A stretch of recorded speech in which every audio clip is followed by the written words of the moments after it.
cilvēks visu mūžu pats sev tulko, bet tik un tā nesaprot. Pagriezīšu pulksteni uz priekšu un dzīvošu pats pēc sava laika.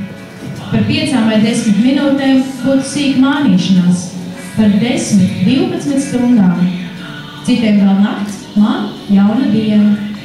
Kad viņi modīsies rītu domādam, es neteikšu, ka ir jau nakts.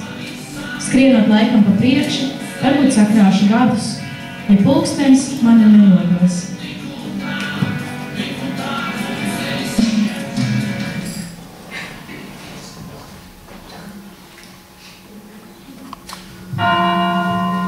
Zvans bez mēles nav mēms.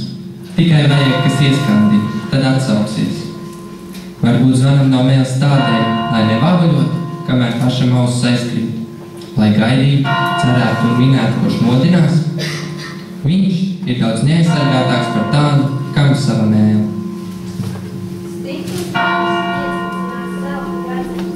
Pa tāda, kas dur audumā, adījumā vai netrašas pirkstā, ar stiklu atrod saskaņu. Nedod Dievs, ja akmens gribētu likt stiklu zvanam runāt. Sudrabs ir tik godīgs, ka to viegli piemānīt ar varu, misiņu vai sarūsējuši dzelzi. Tomēr vistīrākā skaņa būs, ja sudrabam pieskarsies sudrabs. Nesakiet, ka nav iespējams koka zvans. Tukšā mucē pietiek ar vāliņu piegliks pus pasaules. Bet kas tad balss violai, cītarai vai koklai? Stīgas, lociņš, cilvēka roka, atbalsts rodas kokā. Un kastaņetes, kā divi koka zvaniņi, tā saskaroties iegūst valodu, tik dedzīgu, ka cilvēka asins tīslās, pārvēršas ugunīgos strautos. Ja sirdi uzzīmē otrādi, arī tā līdzinās zvanam. Dzīvai sirdī nevajag aplist kūleni, tāpat viņa ir visjūtīgākais zvans, ko iešūkots pie viens vienīgs acu skatiens. Nevelti ļauni cilvēki iemūrē sev sirdi vaļņos, kā neatņemamu cietoksni. Kāds mongoļu Hans esot vēlējies vilnas sirdi, tad būtu droši, ka nekādam skandinājumam neatsauksies.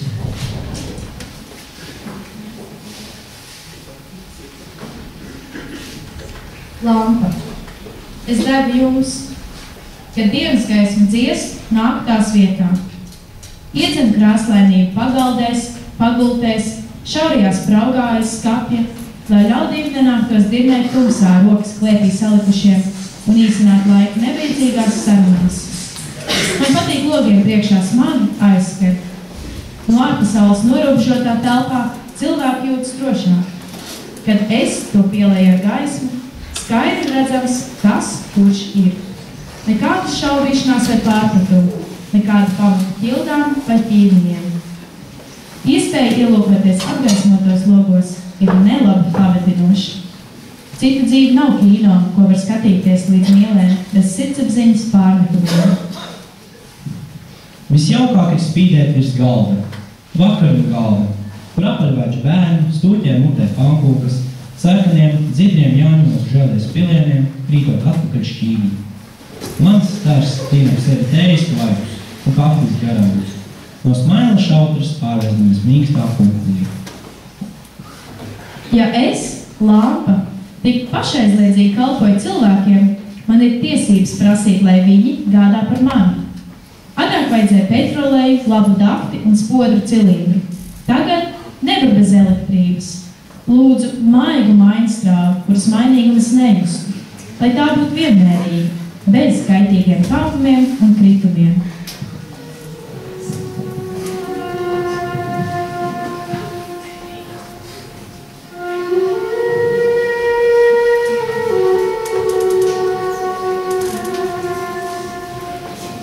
Neticiet pasakām par aldīgu buļu lampu. Pasaule ir pilna ar vecām lampām, un ja kāds naivais sāk visu pēc kārtas spodināt, tad mūžs būtu brīsu, lai atrastu īsto. Ļoti šaubos, vai tāda maz ir. Tas nenozīmē, ka lampas nevajag tīrīt, taču ne vecas un nekad svešas.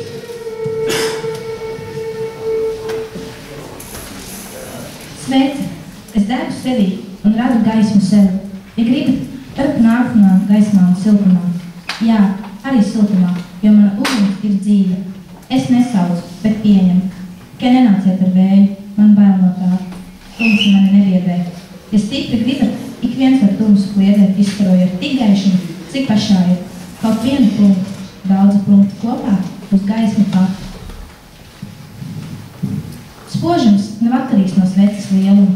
Ziemassvētku secība var teikt gaišāk par izgruznotu sveci, kuras liesma bieži vien notiks taukos. Laika gaitā mainījušās manas un cilvēka attiecības. No dienišķa gaismukļa esmu kļuvusi par dienišķa ziņas. Iededzot sveci pie svētbildes, cilvēks raida ticu, ceru un mīlu. Es sastāvu no zemes, gaisa un uguns. Zeme ir mans baltais stāvs, gaiss mans gars, uguns mana dvēsele.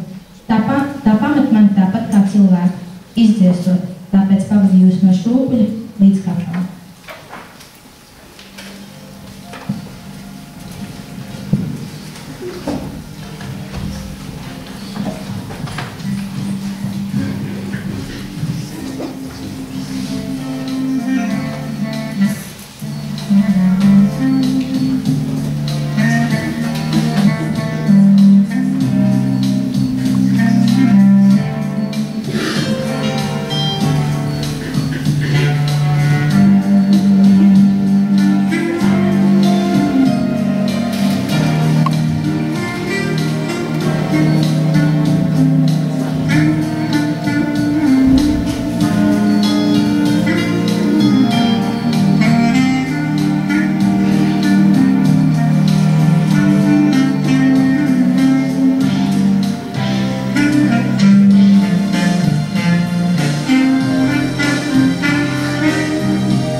Loma un maska.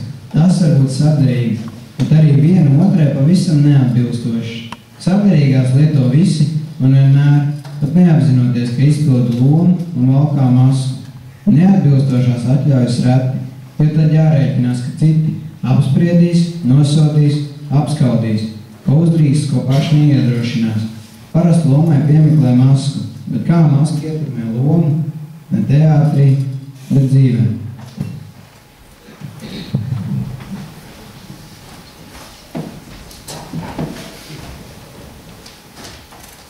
Mīlestība nav ar zīmoli uzvilkts vārds, kuru viegli izdzēst, lai vietā rakstītu jaunu. Īsta mīlestība ir akmeni iecirsta. Var akmeni appelt, veco mīlestību iespiežot zemē, bet kā tur ir, gribi vai nē, no dzēšana. Draudzība ir vēsā piekļāvīgā ūdens roze. Mīlestība vienmēr mainīgā dārza roze. Ar ēkšķiem, ar plaukstošiem pumpuriem un izmisumā birstošām ziedapām. Noraudājusies rīta rasā, noreigusi dienvidveicē, noslēpumaini vainu un rēnu pievakarē. Tomēr smaržojoša līdz pašam saulrietam.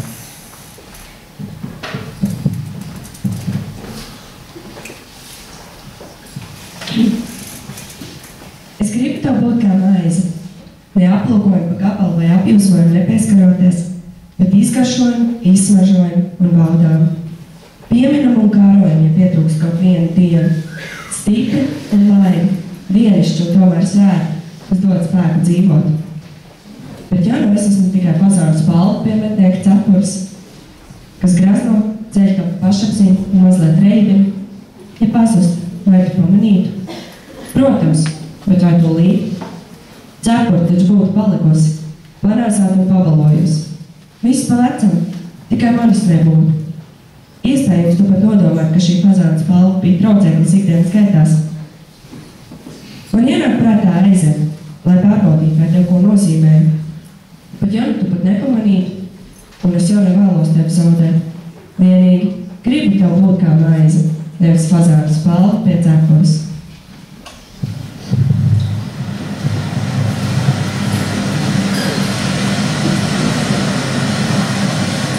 Lūks ir laisrunas straumi, seklais plūdums plakšķi, skalodams ar tām.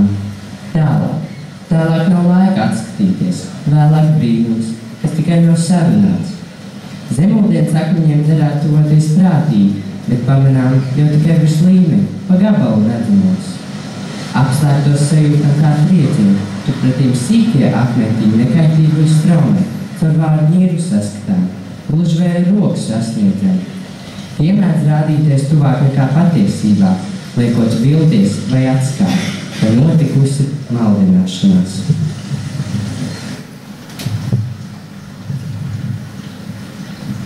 Pāri krācēm lūpu laivas joņo, gavilējot priekā vai burbuļojot ātrās dusmās.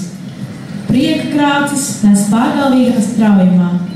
Vēl nav izskanējusi sajūsmas kliedzienu atbalsts, kad laiva jau līgo rāmos ūdeņos.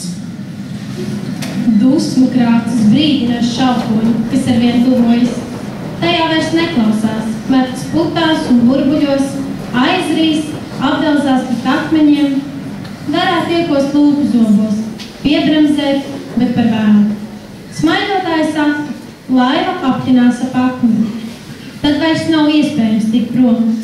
Strauma cieši piespieduši un nelaiž prom. Laiva lūst, līdzinoties dusmās sašķobītām lūpām.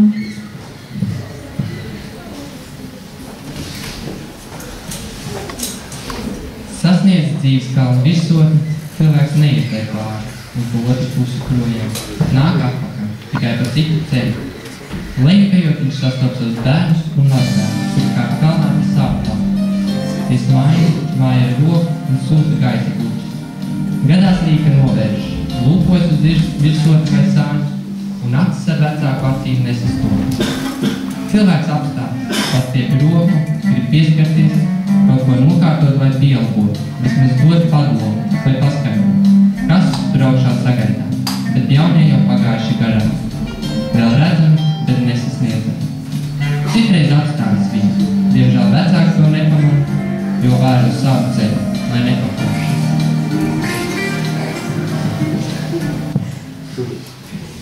Kādu brīdi cilvēks ieraug, ka pretī nāk paša jaunība, vai nu kā meitene, ar bizēm, vai puisis, caurumotos džinsos. Cilvēks priecīgs sveicina, iecietīgi pasmaida par jaunību, par jaunības pārsteidzību un patur klusībā aizrādījums, ka pareizies ceļš ir mazliet pat labi vai kreisi.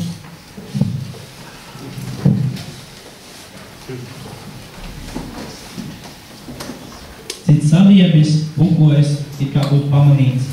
Tā nav tā jaunība, nav viņējā, vismaz sveša, tre, klaigā, grābstās, grūstās, mētā akmeņus, skuķi grēdzeni iesprādus nabā, pusi mauskas nāsī, vai maz degunu spēj izšņaut.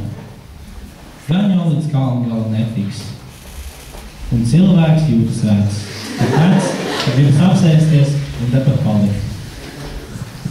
Viņš skatās apkārt, lejupnācēji kļūst arvien mazāk, pazūd, izlabo taksi, pa kurām gāja radi un draugi, bet raud, lejā jau parādās zaļa asni un pa zeldeni augšu ķeprojas mazs cilvēciņš. Savu sargēņeli es nepazīstu. Vai viņš mani pazīst? Kad sūrs aplaucāts pirksts vai salauzts sirds tinciņi. Kur tu biji? Kāpēc nepasargāji? Kur tev platie pleci un palīdzīgā roka? Iespējams, mans sargēņelis tajā brīdī stāvēja klāt kādam citam, kurš arī jāsargā. Tad tas vairs nav mans sargēņelis, bet mūsu. Ar ko es dalos? Ar pavisam svešu? Varbūt ar pasaules lielāko nelību? Vai radniecīgas vēseli? Tikai paši nezinām, ka sargeņģēlis mūs jau sen satuvinājis un brīnāmies, kad satiekoties pirmajās minūtēs šķietam gadiem pazīstami. Bet ja nu sargeņģēlis mani nepazīst, ir gluži vienaldzīgi paslīd garām kāda vēja dvēsma, kā nesaklausīt radioziņa. Nenoturams, nenotverams. Gribētos gan, lai vienmēr būtu līdzās, kā ceļas pieķis, kā bruņinieks un padomdevējs. Mans sargeņģēlis nāk un iet pēc sava prāta, nevis manas vēlēšanās, tāpēc klubu un krītu, bet citurreiz brīnumaini izglābjos. Gadi savērtjas un norīt cilpu, kas pamazām savalkas līdz kožņām. pret mani. Vienīgi dzīves gads pārvēršot gaismas gados. Gaismas piepildītas gados.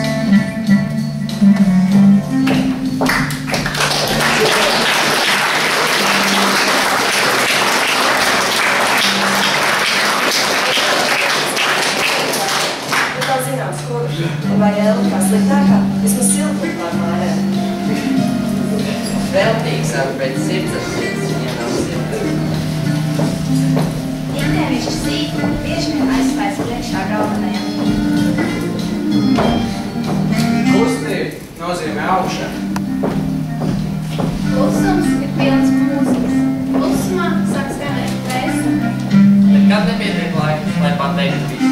Runājot laiku patērējot, klusējot, tas vairot. Nevajadzētu brīnīties, ka mīlestība mirst. Visam dzīvim ir atvēlēts savs mūžs. Vienīgi pārmaiņas ir mūžīgas. Cilvēki ir nelaimīgi tāpēc, ka neprot kā dzīvi. Tie krāj mantu, gudrību, slavu, glājumus, tikai ne prieku. Labāk krājiet prieku.